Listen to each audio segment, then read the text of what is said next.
This is the 217 Recovery Podcast with Corey Winfield and co-host Marnie Winfield. I seen somebody wearing their 217 Recovery Podcast t-shirt today. It was new, it was walking around, it was hovering above the ground, looking awesome. He was certainly happy to get that, I assume, because he was wearing it.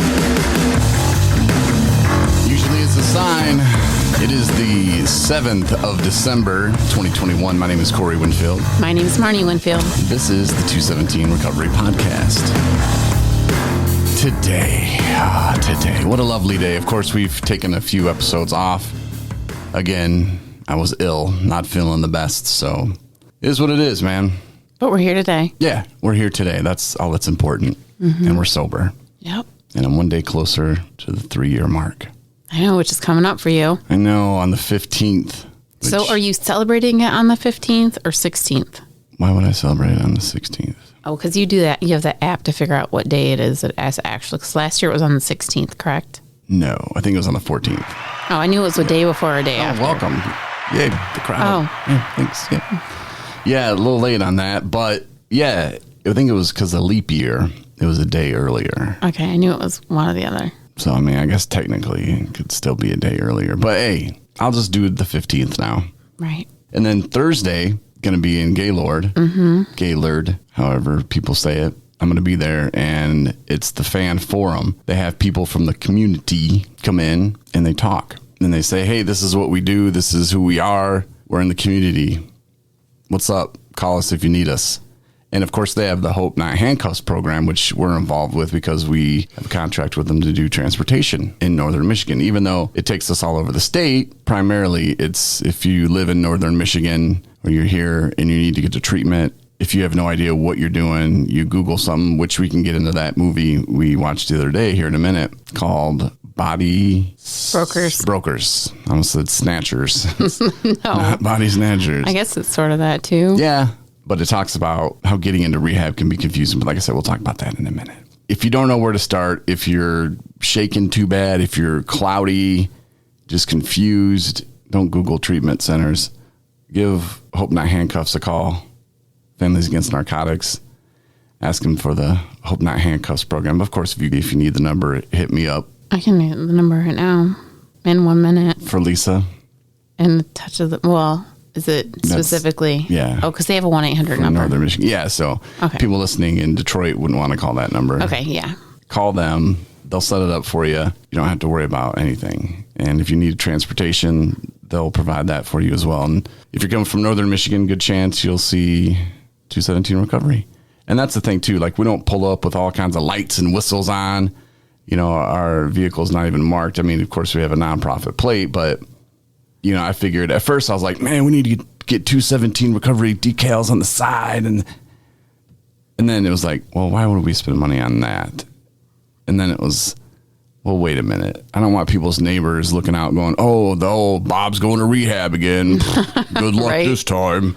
You know, didn't need any of that. And it's already awkward. Oh, I hit the microphone. It's already awkward sometimes.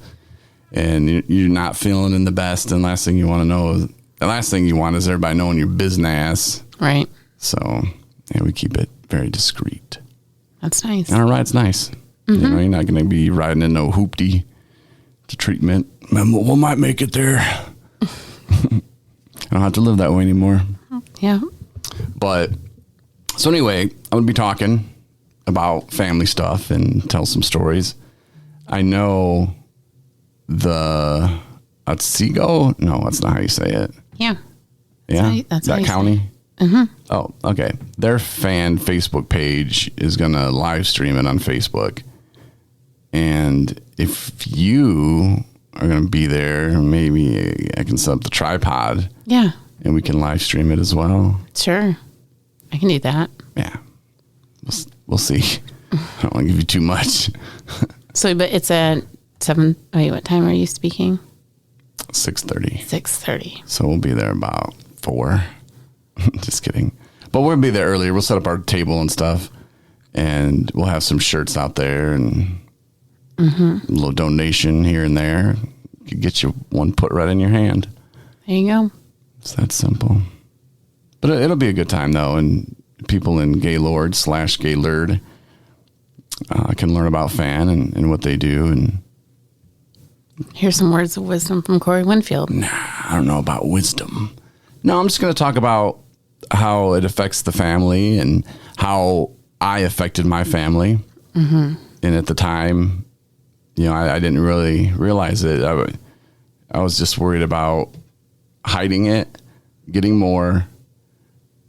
And then I was worried about staying clean and just working my way through the whole family part of it, because trust me,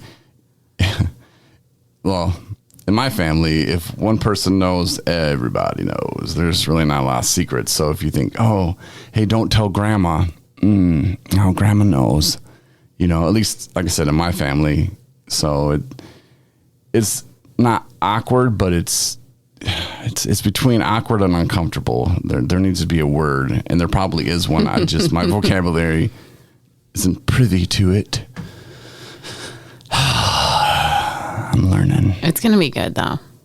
So, yeah, if we can stream that would be awesome. Mm-hmm. Well, it's up to you, big. I told you I'm willing. I'll just make sure if the camera's turned right. Yep, we'll make sure it's ready to go. I'm sure you can do it. Hey, you can do it, Marnie. I can do it. You can do it. If anybody can do it, you can do it. There we go. So, yeah, come see me or live stream it. Also, we started the Giving Tuesday fundraiser. I did. And then some friends joined in. They started one, which was really cool. And they started them before I could even ask them to. So I felt like, oh, wow, like people care. Mm-hmm. People believe that others can change and that what we do helps people. Like that's amazing. It's an amazing feeling. And I want to thank everybody who did do that. So thank you very much. But if you would like to give to a good organization that is legit, the IRS, we are a nonprofit, 501c3. Means you can write that off on your taxes and just give. And people always ask, well, what's the best way to give? And I was thinking about it when I was driving home today because I had a trip, taking a woman to treatment. And it's probably better because we do have a donation site on our website, like a donation page at 217recovery.com. You can go that way on our app. There's also access to it. But that, they take a little percent. I can't remember what it is, like 3% or something. They charge that. So if you're donating $20, it's not really going to be $20.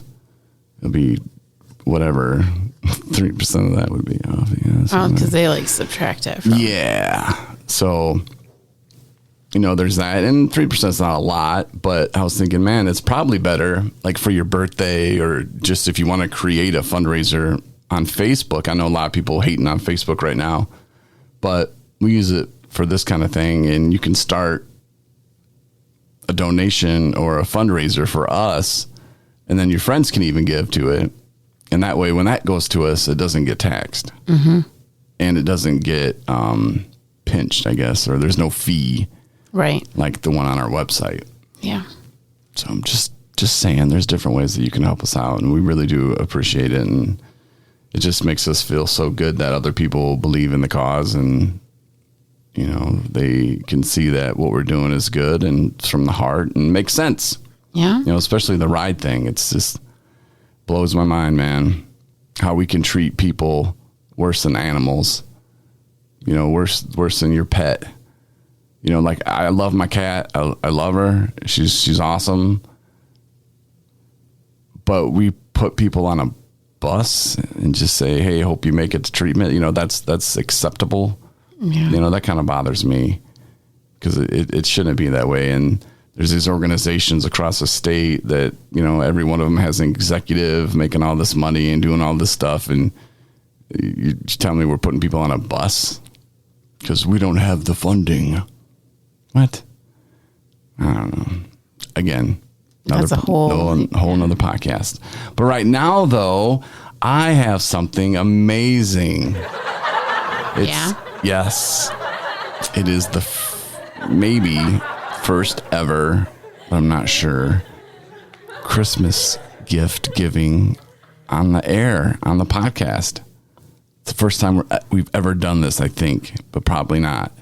I don't think we've ever given gifts before. We haven't. So it's the first time I'm ever going to give you a gift and let you open it right here. Real time. On the podcast. All right. Okay. I'm ready. So you can describe the package. Okay. It is green wrapping paper with a Christmas tree that's actually planted into a pot. Okay. Which is kind of weird. So what do you think the dimensions of this is? I would say 4 inches by 4 inches. And then the height is probably 8 inches or 7 inches. Okay. All right. So nicely wrapped. Thank you. And it says for the best lover in the world. Whoa. From some guy. Whoa. Whoa. Huh. Hope that's for me. It's cute. It's a cute picture, though. I like it. Oh, thanks. Is that you? Sort of. It's a bunch of me's. You know what I'm saying? I drew a little picture on there. All right. So, what do we got here? What do we have here? Electric snow scraper. What?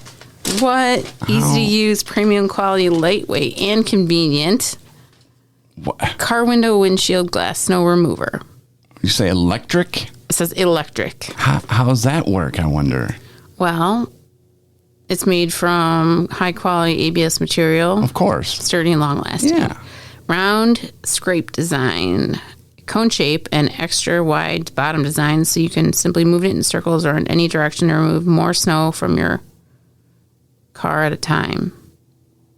Will not scratch car glass while using it. Nice. So Fancy, huh? yeah, rechargeable. Dang. Some guy must love you. I know. Charging it. So charge it prior to, right? I would assume. Yeah. Thank you, Sweet. honey. Yeah, you're welcome. Of course, they make it difficult to open the box. So hand me those. Got some scissors here in the office. We're all like, Yeah. So that's cool. Well, Merry Christmas. thank you so much. I love it. Yeah. Because somebody wasn't prepared for the snow to come the other day. Who? You. I was prepared. What do you mean? You didn't have a scraper in the black car. I don't know what happened to it. I had to go and fetch you one out of the trunk of my car. See, that's how much I love you, is when I cleaned out the other car that we sold to Justin. It was the old 217 Recovery Mobile. I took the ice scraper out, and because I wasn't sure if you had one, even though I bought you one last Christmas. That's not true. This is untrue. You just forgot that it was in there. I threw it there. in the back of your car because I was like, she's going to need this more than I will. I'll just use my breath. That's how I usually get them. Or you'll just heat your car up 8 times before You can do that too. snow. It's got little tops on it so you can keep Wow. so it doesn't get all nasty. Almost in your looks car. like a hand sander or something. It does. Sort of looks like that. It's I wanna have yellow. that. And looks like it has like a handle on it that you'd hold it, and you just put that against the window, and that baby just scrapes the ice off. Guess so. It's got, whoa. It comes charged too, so if you're in a pickle, look out. coming from the in-laws and you got that or something, Right off the bat. Yeah. Fired up. Great. Thanks. I'm glad you like it. I'll let you know how it works. Well, actually, it's funny you say that. It's kind of the reason why I gave it to you today too, is because I got myself one too. Oh, so you wouldn't want to use it? Yeah, I didn't want to be out there. And you're going, what? What are you doing? And oh, that's my new thing. Oh, see, there's a method to your madness. Yeah. Yeah. You don't want to be using it and be like, why didn't you get me one? I did. It's underneath the tree. Yeah, you got to wait 3 weeks. Sorry. What does that help me with that's underneath the tree during these Michigan winter ridiculousness? But see, and that's something that in my active addiction, I never would have thought to buy. Right? You know, oh, no. Mm-mm. You'd think, how many bottles does this equate to? Yeah, and then I could have bought a 5th for that, you know, and like, oh, man. I'm so glad. So glad I don't have to live that way anymore. I know. You know, it's little things like that. Just like the thing we have to clean our tub with. You know, like, it's so awesome. It's on this like stick, and you hit it and it spins around and it cleans your shower. Mm-hmm. instead of getting down on your hands and knees and scrubbing. And sometimes you still have to do that. But if you keep up with it regularly, like, you don't have to put the elbow grease really into it too bad. And just what a world of difference. And I think that was like $40. Mm-hmm. It's those little things that you actually have money for. Yeah. I think that my whole mentality about gift giving has changed in my early recovery. How so? Well, I mean, I have all these people now who I talk to in my life who love me, who, never stopped loving me, but I actually communicate with now on a regular basis, like family members and whatever. And they're all like, well, what do you want for Christmas? What do you want? Like asking, what's on your list of things that you might want. And I don't really need for anything anymore. If I need it, I usually figure out a way that I, or budget for it or whatever. So it's nice to have that, have people ask that. But when I really think about it, like, I'm racking my brain on what to get for other people, because I can't tell you how many years in a row I did not buy one gift for anyone else for Christmas. I even would come home, tickets bought for me from family members to Christmas, literally empty-handed. Yeah, I know. You can ask my mom about it if you want to. But it had to make you feel like crap. It did. It made me feel absolutely terrible. And I kind of my thing was I would rationalize the whole thing, well, for my siblings and stuff, we're adults now. Like, we don't need to really get each other anything, because then it's just this whole, or like my nephews were too young. Like, my mom would get them something, so they'll be fine. And, it's just, they won't recognize that I didn't give them something when they have all these other things to open. It's just really, it's sad when I think about how and it's not that I think at the time I did feel bad about it, but it's almost like there was nothing I could do about. Like, you can't draw blood from a stone kind of deal. And I had no say. I was not financially responsible at all. Me being there and alive was in it of itself a freaking miracle. So, that's how sad my life was. And now it's been a complete 100% turn. I find more joy in figuring out things to get for other people. Even if they don't absolutely 100%, it's going to be the best gift they've ever gotten. At least it's something that they know that, I'm thinking of them and that I am grateful. So, but every year it gets better, and it's not even about the amount of what something costs. It's not that at all. It's that you put thought into that person, and, and you wrapped it with care, and, it's something for them, even if it's literally costs next to nothing. It's meaningful, and I don't know, it makes me happy. Yeah, I'm trying to picture what that would feel like coming home and being on the plane, knowing that you have nothing to give to people, and, trying to laugh it off or make excuses of, we're older, we don't do that anymore. But at the same time, that would just be horrible, because they probably got you stuff. Mm-hmm. And just to that awkward, uncomfortable. There's that word in the middle. Yeah. Maybe it was just awkward and uncomfortable, knowing that you had nothing to give back. Just oh. It was sad. It was really sad. Not even a candle. Yeah, not even, no, nothing. I had nothing. That, I don't know, that's just gotta be horrible. And I remember I came back, and it was back when I had smoked, and I actually lived with my stepmom. Well, she was my ex-stepmom at the time, and she smoked. And I got back to my mom's house, and I opened up my suitcase. Oh. And my whole suitcase smelled like a freaking ashtray. Like it was just, and they were clean clothes, quote unquote, air quote, clean, not clean clothes. And it was just, I was so freaking embarrassed. I was just like this waft of just like dirtiness just came over me. And I'm like, this is where I'm at right now. And I had moments of realization like that, especially with times like that. When I'm surrounded and I'm like, these people really do want me to be better, but I just can't do it. Like, why can't I do it? My mom said something to me, like, because I used to smoke too. And I would go outside and smoke. I'd come in and she would just make this big scene. Like, it couldn't just be like, ooh, Corey, can you, it has, oh my God, you smell like smoke. And she said that because she used to smoke for a very short time, but that it bothers her more than just a normal person. And you and I both have quit smoking. And it does. Like, it bothers me. Like, before I smoked, okay, whatever. But now I smell that, and it's just like, ugh. Yeah. It really hits me hard, and I think she was right with that. Yeah. And it's not like the people that make, how you just said the kind of, yeah.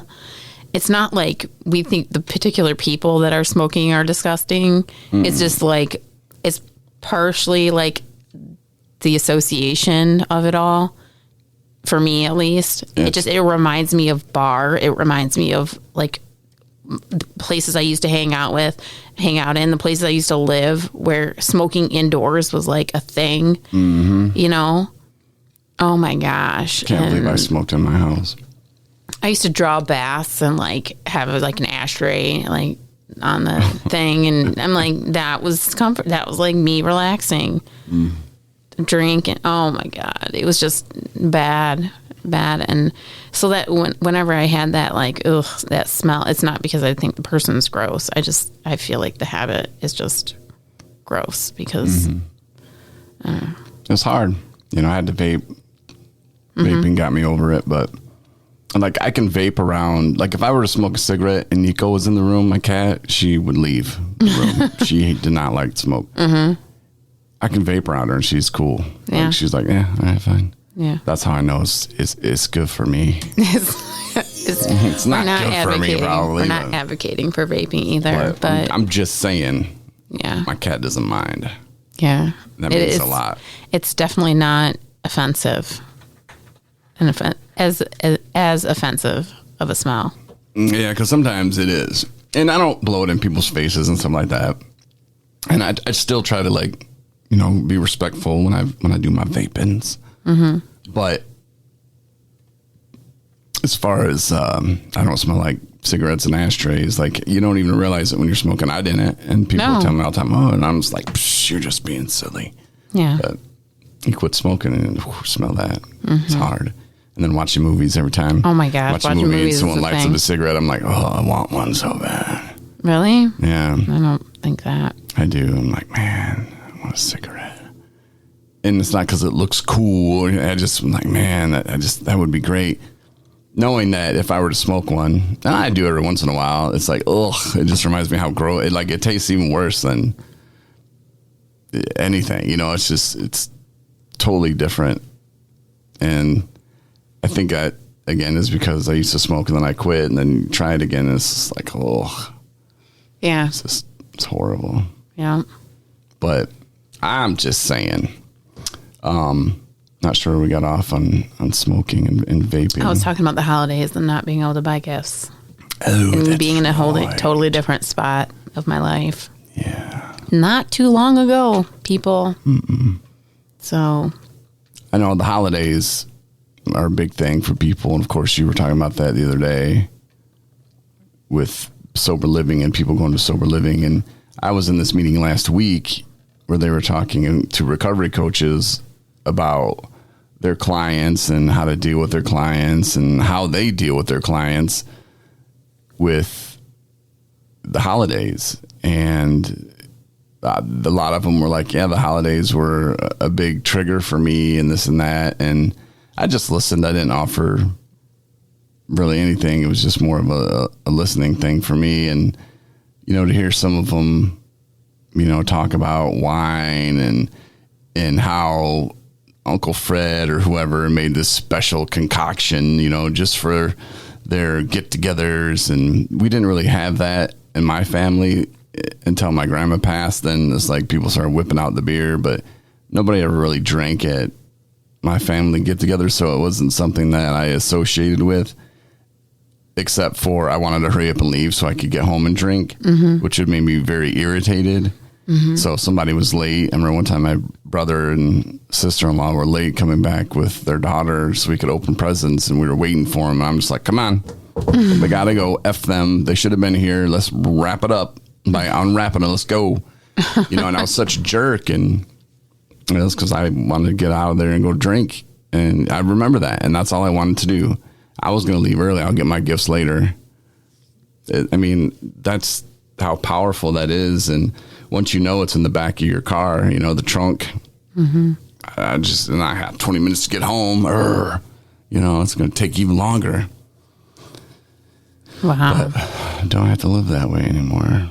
Yeah. Thank God. And you can change. You really can. If I can do it, Marnie can do it. You can do it. Yep. It just takes the want and the will. And you can say you're going to change all you want. You can tell your family, I want to get help. I want to change. But you got to make sure those actions, the things that you do, are backing that up. Otherwise, don't even say it. You're just going to waste people's time because you truly deep down don't want to. And you're still trying to fight it and still figure out how you can still get away with it. And by get away with it, I mean drink, air quotes, normally. But you can't. You hit that point and there's just no way we can do it anymore. It's not like, I'm just going to eat ice cream on Sunday. That you can do. That's very doable. But to say, I'm just going to drink on Fridays, if you are an addict and you're at that point, you can't. You can't. I'm just going to smoke one joint. Are you? In a week? No, maybe. I don't know. Marijuana's not really my thing anymore. It was when I was a kid, but by kid, I mean like 18, 17, whatever. But some of the drugs are harder. My friend Rob had been calling me once a week, but that stopped a few weeks ago. And he was, hey, I need to figure out how to get on Medicaid. I need to figure out how to do this and that. And it's like, well, go to the website, man. It's very simple. It is very simple to sign up. The hard part is remembering your password or what email you gave. But you can still call people for help. They have people that work there. And, going to Michigan, DHHS, if you go there in Michigan, to your local DHHS office, they can help you. They have workers there. At least they did before COVID. I'm assuming they still do. I think they do now. So. You can still get help somewhere, but he hasn't made that extra step, and he still keeps calling me, going, hey man, I really want to go to treatment. But like I said, he hadn't called in a few weeks. So maybe he kind of realized that either he's going to do it or he's not, like you don't have to call me and try to have a conversation for 4 hours about how you want to go to treatment. Just do it. Yeah. Cause Rob knows how to go to treatment. Like, bro, like if you just want to talk and BS, like call me when you're sober, man. Like we'll talk about football, everything but politics, Anyway, it feels good to be back. You and I yesterday went, and this is coming full circle. It's crazy because all the stuff that we used to do now, like to our parents or loved ones, and the stuff that we put them through, now we're like on the other end of that, driving around to hotels looking for people's cars and truck looking for vehicles. I had forgotten about, I didn't forget, but yeah. Yeah, yesterday we had, there's somebody that we were looking for because they haven't been heard of or from. And of course, I've been sick. You've had the back problems taking care of me. And you don't really, this person, but it's not like you talk to him as much as I do. But I consider him a friend. Yeah. Yeah, absolutely. But I was sick and I was texting him, and this person and I would see each other pretty regular and then COVID. I got COVID, and then the other sick, and just hospital, and then out, and then in, and it's just been crazy time for me. So we haven't really met up that much. We met Michigan State played, and we hung out then, but that was it. And then nobody's heard from this person, and I guess like 2 weeks ago they quit their job and said something about going to Kansas City.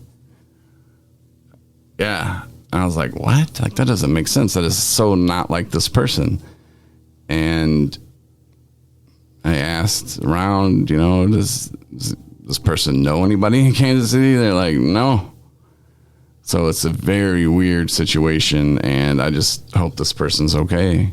Yeah. I don't judge anybody for that kind of stuff. And to me, though, there was a lot of red flags popping up about stuff that I've done in the past, or, what would I do now? And, this person's loved one was like, well, I don't think that's the case. I really hope not. And I'm just like, I don't know how to tell you this, but it's looking more and more like, they went off the deep end, which happens, but once it does happen, and if there's nobody there to help you get control, it can get dangerous real quick, especially when you have a little bit of money in your pocket, or in your account. It's like, and then the regret, the shame and guilt coming after that. And like, man, I had this much saved up. It's gone now. Like, might as well not even try anymore, which is silly, but that's the way we think when we're in that moment. It's like, man, I just say you had like 20 grand saved up. If you're an addict, you will blow through that. Yeah. You'll buy top-notch stuff. You'll buy extra stuff. You'll buy other people's stuff. It'll take you a good month and a half to go get yourself try to get any kind of job. If you're in any kind of shape to get any kind of job. Yeah, but I don't think said person's even thinking about that. I just think I deserve it, and I could probably do it this one weekend, probably kind of thing. I don't know. I don't know. And we'll pray for them. Yeah, don't know where they're at still, so it's just kind of like definitely praying, and I hope everything's okay. And as weird as it sounds, I really hope that it was a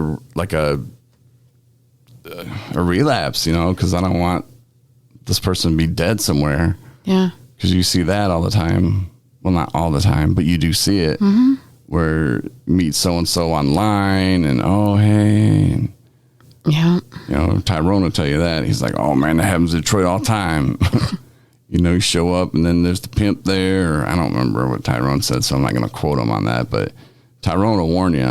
He's seen it happen, to people where they show up, and next thing you know, they're getting beat up and robbed, and I just hope stuff like that didn't happen. So prayers going out to you, man. Prayers for you anyway. Did you want to talk about anything? Oh, the movie. Just the movie. Okay. Yeah, it's time for movie reviews. Yeah. That's our new movie review sounder. All right, so describe the movie Body Brokers. Best I can describe it. Okay, so not any actors or actresses that are just like popular or that I would have recognized from anything else, really. I gotta clear that because one of the guys was in the series on Netflix called The Kingdom. He was the owner of the that's right, training place.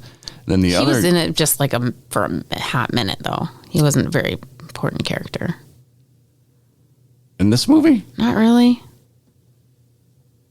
Kinda, yeah. He owned he was the CEO. Yeah, but of the treatment center. Anyway, the kid, Omar also. He was Omar in The Wire, this other guy that's in it. I don't watch The Wire. Just recently died. Yeah, that guy. He's dead. and then some other kid and some other chick. Okay. Now back to the story. Anyway, well, this is one of those things where first off it said inspired by true events or based on true story. Yes. Either or, and I don't know. So obviously that gets Corey's interest. And it was about addiction. So there you go. That was like a double, we have to watch it. And it was, it's really hard to judge. It's really hard to watch those movies when you've been through it. And I guess all of this stuff happened that I was unaware of, because essentially the whole movie is about how when substance use disorder was opened up to be I want to say disease, I guess, that was accepted to get funded for treatment by insurance companies, by the government somehow. You can explain that probably better than me. Well, Obama made that a thing where insurance companies had to pay for treatment.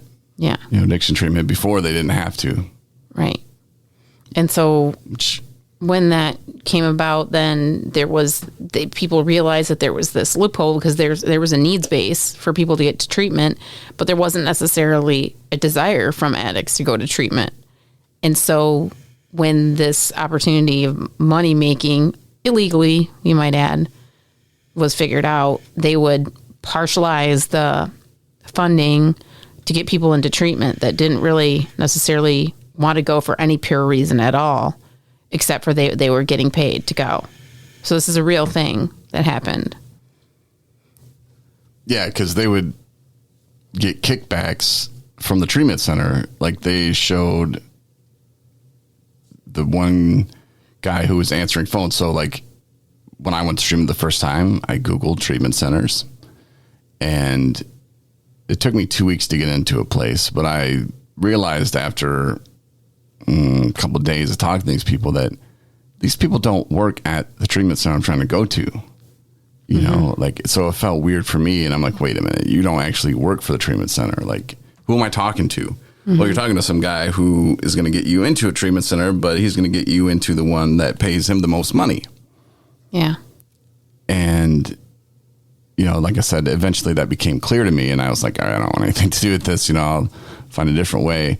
But that's what they do. And he was getting like $9,000 for this one guy to send this kid over to the treatment center. And they would then, not with that guy, because that guy's mom called in and was like, I need help for my son. But like normal people, like they would go up to him on the street and you can spot him, and he bought him dinner or whatever, bought him lunch, and then was like, hey, look, and you can make some money. He did that eventually, but they would do that with people. And then they knew they'd have to be gone 30 days or whatever before they could come back in, or 60 days. And so then after they got out, they had to complete it.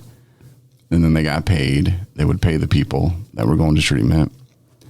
And then they would come back, because that's what it was kind of based on, like the repeat customer. Yeah. And there's still to this day, some states do, I think Michigan's one of them, that regulates, what you need to teach and what these people need to learn while they're in treatment.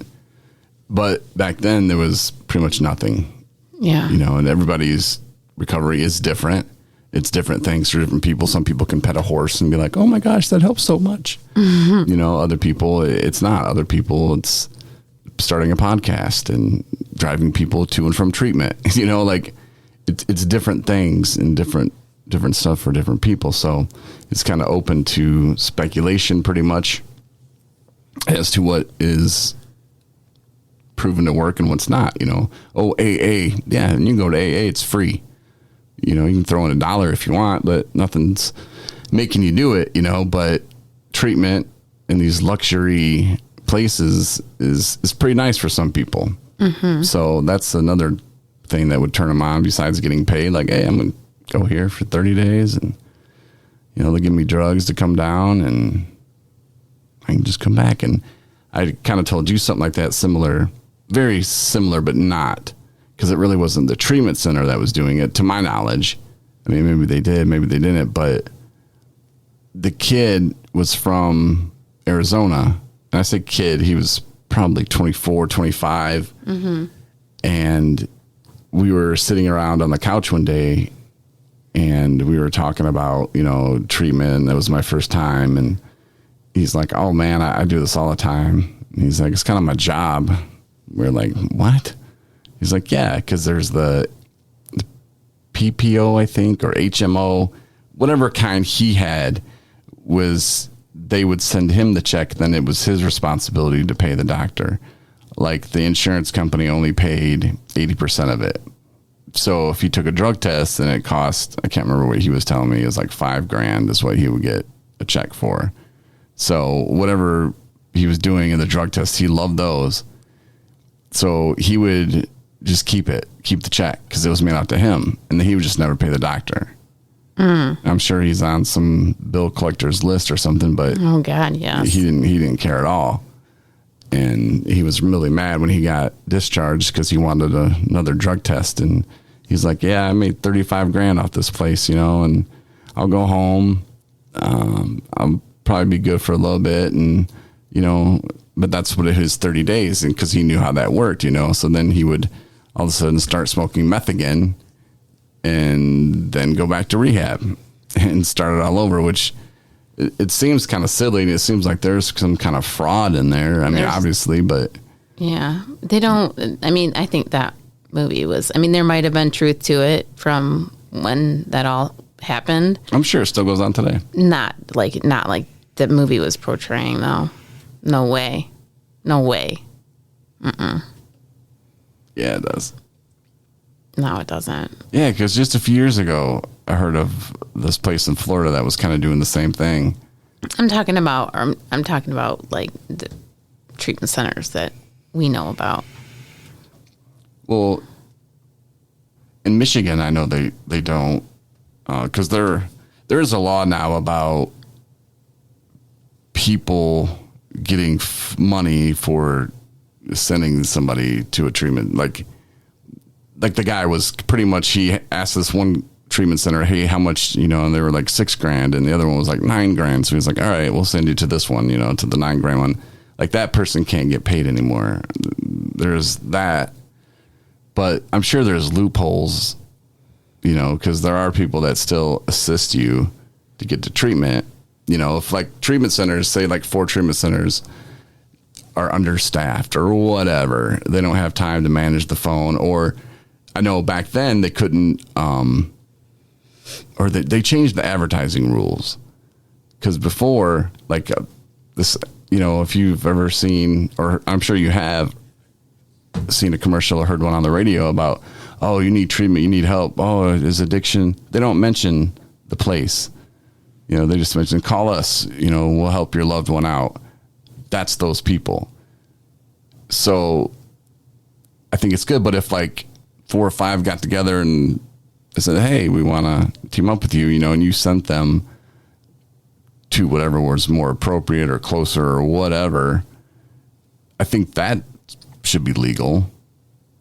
Well, yeah, if it makes sense in terms of placement, absolutely it makes, then. But if you're just going to send them to the highest bidder, I'm pretty sure that's not legal now. No, that's not legal at all. But I think then, though, it was. Well, I don't know. Well, the bottom line is it was a disturbing movie all the way around because, despite all the times that I went into rehab, truth be told, a big part of me knew I needed to be there. And a little part of me wanted to be there because I knew I needed to be there. Right. So there was no, and I always learned something, and I always tried to learn something. Whether it sticks or not, it was a whole different thing for me. Had to do with my age, had to do with what I had going on already in my life, what I wanted to do, location, desire, support, you name it. All went to a big bowl of if it made sense or not. But at least for me, no matter what, I know that I wanted to, a piece of me wanted to get better. So when you went to Oklahoma, like you didn't feel like somebody sent you there because that treatment center paid the most? No. to them? No. I think that my mom had a lot to do with that. I think she tried to figure out what place supposedly had the best statistics for people that made it or something silly like that, which means absolutely nothing. It's no statistics of any rehab are going to say if you're going to make, you're going to make it if you want to make it. And I literally was carried into that rehab. And I detoxed there, and I was there for the full 30 days. But I did try to learn when I was there, and I know that when I was carried in there that I know that I absolutely needed it, and that I was an alcoholic, hands down, that I was an addict and I needed help. I just didn't know how to get better. I just didn't know if I could do it or not. And I tried to learn and tried to learn and tried to learn, and then, you know, I stayed sober for about 9 months after that rehab. And, you know, who knows what happens? It can be a million reasons. I don't need to go into my own reasons why I relapsed, but I can tell you, because you're dating some scumbag. I was by myself. And I wanted to, crickets. I know. It was really sad. It's because I had known alcoholism and drinking was so ingrained in me and my life and my world, and made me feel some kind of way because I didn't want to feel some kind of way. Yeah. And that was my solution. And then I just waited till my guard was down enough to where, you know, it seemed like it seemed like a good idea, even when I knew it wasn't. Yeah. Even when I knew it wasn't. That day you had something to celebrate or something extra hard hit you, you know, like, doesn't take much. It doesn't take much at all. And you just talked right into it, and you talk yourself into it. It's crazy how that happens, even though you know. Yeah. It's not going to be good. It's not going to be good. But damn it, I deserve it, you know, or whatever the reason or excuse is. But when I went to California, though, back to that, when I was doing my intake, the lady that was doing it, and I'm like spilling my story, and that takes its toll on you too. Like how many times you have to repeat, you know, this is why, and I'm a piece of shit or whatever, you know, oh, I did it again. And, you know, I'm spilling my guts to these people, and she's just an intake lady. And I didn't know, I didn't know what her job, I thought she just wanted to talk to me about, you know, stuff. And she was like getting the insurance stuff set up. And she tells me that I need to be on medication. I told her I don't want to be on medication. I'm just a drinker. I just need to figure out how to quit drinking. You know, I didn't realize the mental part that came along with it, and that yes, I was suffering through depression, even though I didn't think I was. I didn't at that time. I'm so stupid. I didn't think men could be depressed. That's the dumbest thing ever. I think. Yeah. Pretty close. But she said that I needed to be on medication, and that I really do need to be on medication because the insurance pays more then. So she's going to go ahead and mark me down for dual diagnosis, and then I'll have to meet with the psychiatrist or whatever, or psychologist, and get some meds. And I did meet with him, and I just was like, nah, man, I don't need anything. And he pretty much was like the doctor. There was in part of the movie, what's it called again? Body Brokers. They see this doctor who was actually performing this surgery. This was before they had Vivitrol, which Vivitrol like blocks the receptors, the opiate receptors or whatever in your brain, so you don't get high. It works for alcohol too. But they would actually implant this device in people, and they would just bring a whole bus of guys and women and just, and they would pay them as well. Yeah. And then they could get it taken out, which then costs money. So, I mean, it was all just a scam, and that part definitely was illegal. But it was pretty much like that with this guy. They brought us all to this building. This doctor just came in this makeshift office and was like, all right, what's going on? You know, and he was getting paid for my visit regardless. So, you know, he didn't care if I was on medication or not. You know, he wasn't getting any extra for that. But still, just thinking about it and how they just ran us through there. And it's like, all right, next. We're just waiting in the hall, you know, like, all right, next. It's like, God, how long are we going to be here? You know, and I left that rehab, though, after like a week when they went to the sex talk stuff and saying that sex addiction was the same. And at that time, I didn't think that all addiction was the same. I thought that I was different, you know, than the guy who was choosing heroin or meth as their drug of choice. I thought I was better than them, you know. So much to learn. Yeah. And then I, you know, obviously later I learned that, no, I could have easily been addicted to meth or heroin, you know, just alcohol was around, and the group of people that I was hanging out with and grew up with, that's what we chose, was the alcohol. So it's very simple and very easy to become addicted to anything.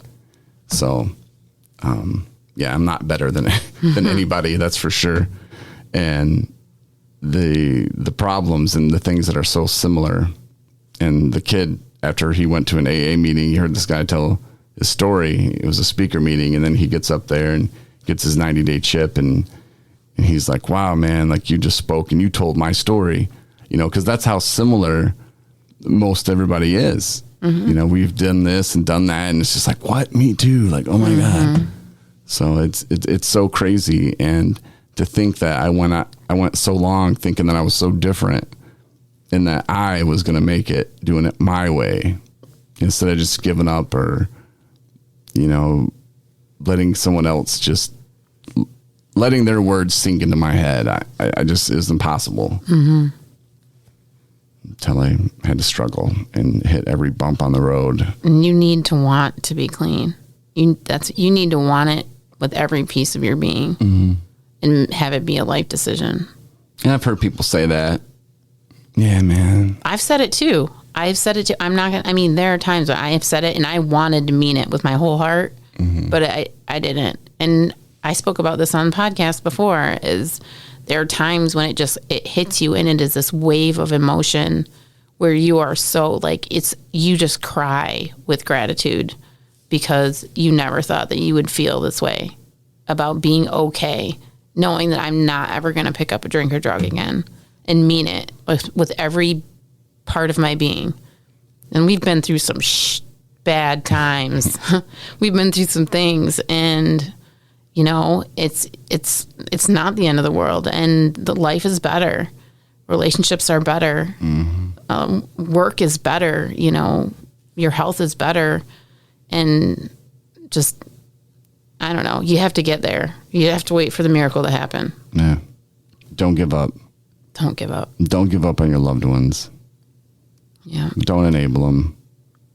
And don't treat them like they're just trying to get one over on you. Or, I mean, they might be trying to get one over on you, but that's the addiction. And it's different for everybody, man, to find the way out and to find the right room to wait for the miracle to happen in, you know. Yeah. And it's crazy. But I'm glad to be on this side for sure. And gosh, it's so awesome. Like to actually live life. Yeah. And not every day's great.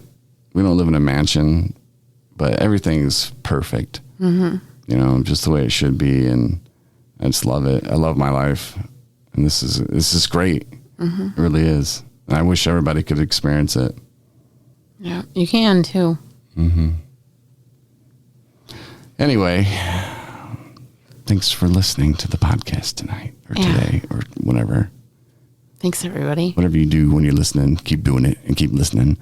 More podcasts, every single one of them, matter of fact, can be found on our app, which you can get the App Store, Google Play Store, iHeartRadio, Spotify. They don't have all of them, I don't think. Apple might. But we're on every platform, and like I said, we have our own app that you can download, and we'd appreciate that. And website, 217recovery.com, if you need resources or more info or just want to see a picture of Marnie and myself. You got a guest coming up. And Anna's blog. Yes, going to have a guest on Thursday. But I say that a lot and then don't come through, so. Okay, but you're not going to say it? No, because I haven't reached out to this person today. Oh, okay. So I'm just making sure, just to make sure we're going to line it all up. All right. But thanks, Marnie. I appreciate you coming by the studio today. You're welcome, Corey. Being on the podcast. Yeah, for sure. Guys, thanks. All right, take care. Talk to you Thursday. Night, everybody. Thanks for listening to the 217 Recovery Podcast. For more episodes plus bonus features, download the 217 Recovery app and support recovery by rating us in the App Store.